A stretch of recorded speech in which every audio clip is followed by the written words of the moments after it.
Hello everyone, आज आपण BTCवर बोलणार आहे. BTC आज ऑल टाईम हायला गेलेला आहे. त्याचा भास आम्हाला सकाळी 1 वाजताचा नाही प्रेडिक्शन 1 वाजता झालं होतं. आमचा ट्रेड पण होता. सकाळी एक ट्रेड बी होता, त्यात 1.40 म्हणजे 150 पॉईंटचा SL गेला. तिथून पुढं मार्केटने वन साईड राहिलं दिली, पण SL स्वीपून मार्केट गेलं. परत आम्ही ऑल टाईम हायला सगळी लोक सेल करतात त्या ठिकाणी अलीकडल्या 2 कॅन्डलची लिक्विडिटी मारून ग्रीन कॅन्डल बनल्यानंतर तिथे 500 पॉईंट कॅप्चर करून 0.01ने तिथे एक $5 प्रॉफिट केला आहे. आणि सगळ्यांना वाटलं BTC आता ऑल टाईम हायला आहे. 2 रेड कॅन्डल आल्या, सगळ्यांनी सेल मारला.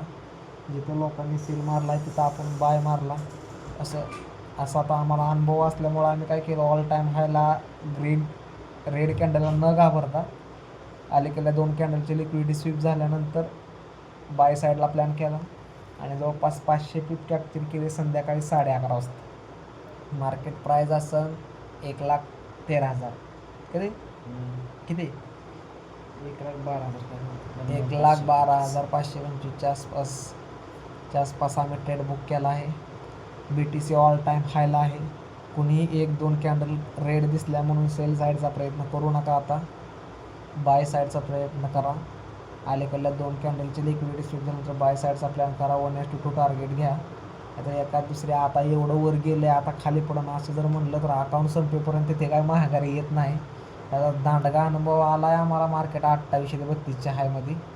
तुम्हाला सांगतो, आता ती चूक केली नाही.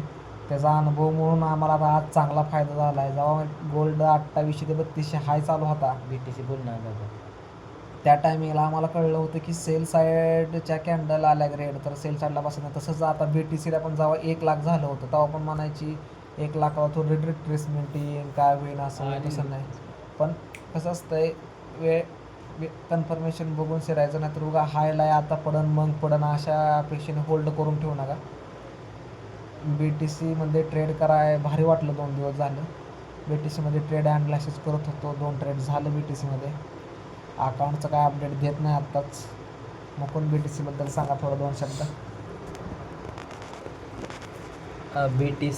BTCने आज ऑल टाईम हाय गाठलेला आहे.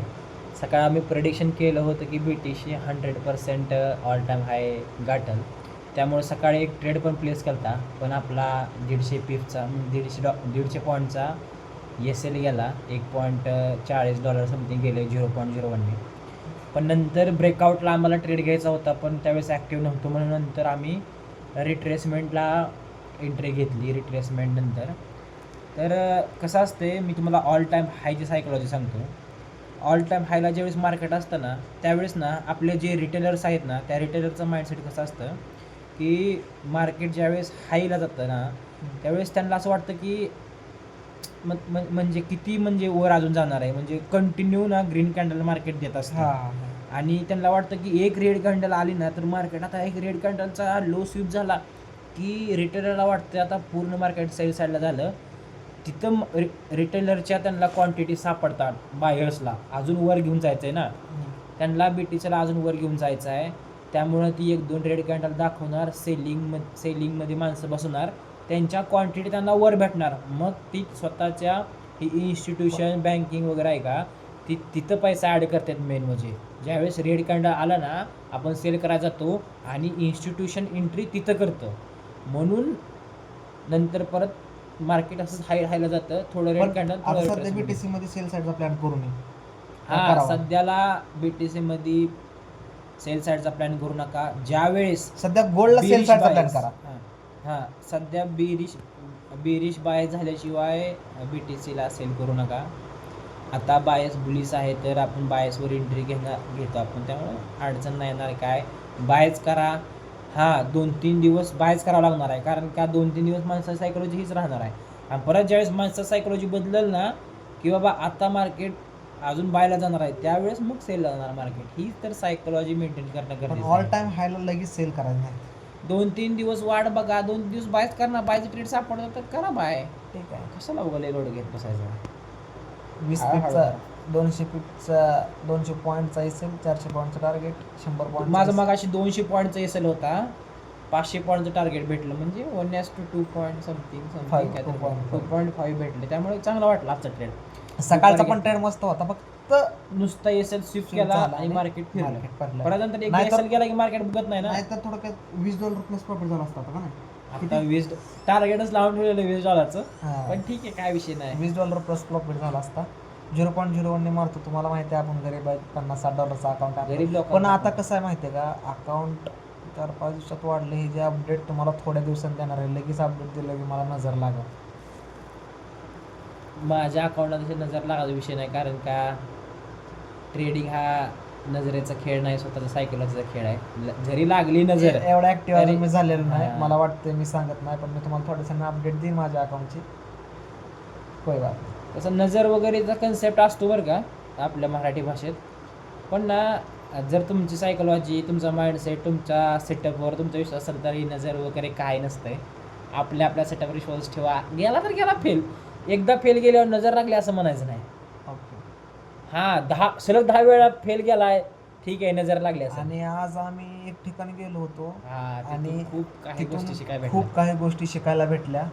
आणि त्याने आम्हाला ब्रेक इव्हनचे कॉन्सेप्ट सांगितला की तुमचा अकाउंट $60 ते $50, त्याचं अकाउंट $90-100 गेलं, 100वरनं पुन्हा 30वर आलं, पुन्हा 100वर गेलं किंवा 70वर गेलं.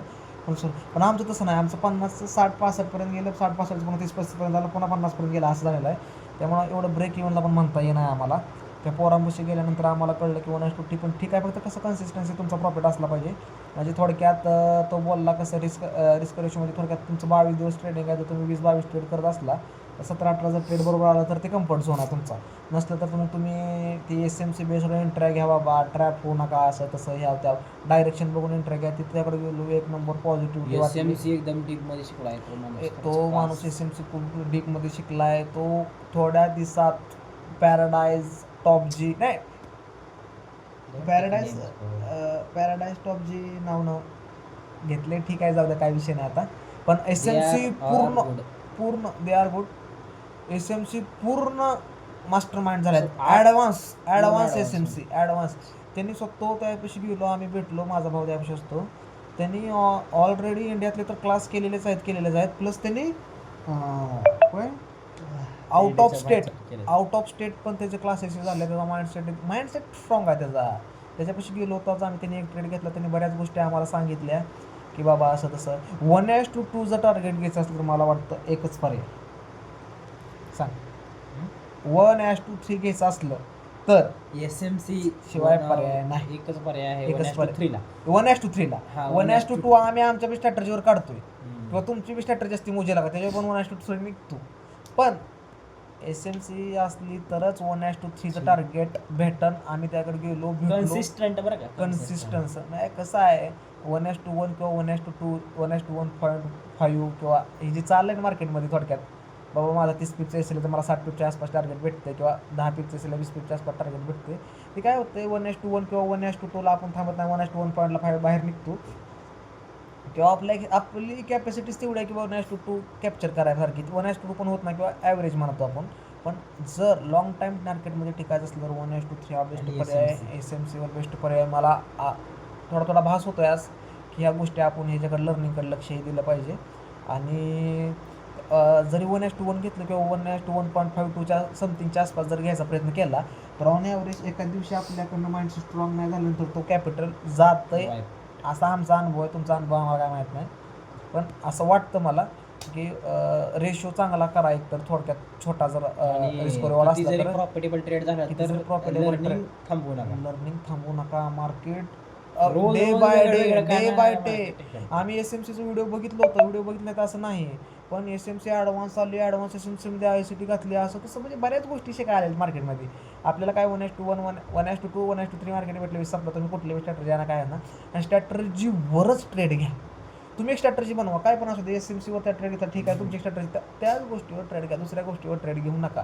किती मला वाटतं आठवड्यात नाही मिळाला तर चालेल ट्रेड, तुमचं एक झोन आखलं बाबा, असं आहे तसं आहे, त्याच सेटअपवर ट्रेड घ्या. तुम्ही सेटअप चेंज करून जर घेतले ना, तर ट्रेड घेऊ नका. त्याच्याकडनं आपल्याला अजून एक आम्हाला एक नवीन शिकाय भेटलं बी टी सी गोल्डमध्ये, की बाबा जी तुमच्या अकाउंट म्हणजे तुमच्यापाशी डॉलर आहेत 100 110 200 आसपास आहेत आमच्या सगळ्यांपाशी ओव्हरऑल, पण त्याच्यावर तुम्ही जी रिस्क घेताय ना $200 $2 $2 ते $3 $4 1% पण तसं नाही घ्यायचं. तसं नाही घेऊ नका. आता तो काय 5-10% 5-10% घ्या, 5% तर घ्या. $100 5% जर तुमची तुम्हाला वाटत असलं ना आपली ॲक्युरेसी 10 6 ट्रेड बरोबर येतात हां, तर 5% रिस्क घ्या मित्र. 5% प्लस रिस्क घेतली तर 10पेक्षा जास्त घेऊ नका, गरिबीत वाढ होईल तुमची. 5%पेक्षा जास्त रिस्क घेतली तरी चालते. 5 ते 10% आसपास रिस्क घ्या. कसं आहे, अकाउंट खापकाप गुगल झालं पाहिजे ना. $100 अकाउंट आहे, 0.45 एंट्री घेतली, $10-12 एसेल आला, पण खाप करणं 60 भेटले $20-25. असं ग्रो होणार आहे, त्याशिवाय काय ग्रो होणार नाही. पण आता कसं आहे, आमचा पण डोक्यात थोडा प्लॅन चालू आहे, सेफ झोननी पळा. थोडं कॅपिटल वाढल्यानंतर विड्रॉल करायचा प्रयत्न करू नका. पॉझिटिव्हिटी जास्त असते, त्यानंतर प्रॉफिट आपल्याला जास्त होतं. BTCबद्दल बोलायचं तर पण बरंच काय दुसरं बोललेलं आहे. आणि ह्या व्हिडिओनंतर फक्त BTसाठी व्हिडिओ आहे. BTCवर तुम्ही जास्त फोकस करा 1-2 दिवस. व्हिडिओ थोड्या वेळातच अपलोड होतो आहे मार्केटमध्ये. आणि भेटूया आपण नेक्स्ट व्हिडिओमध्ये. Next video.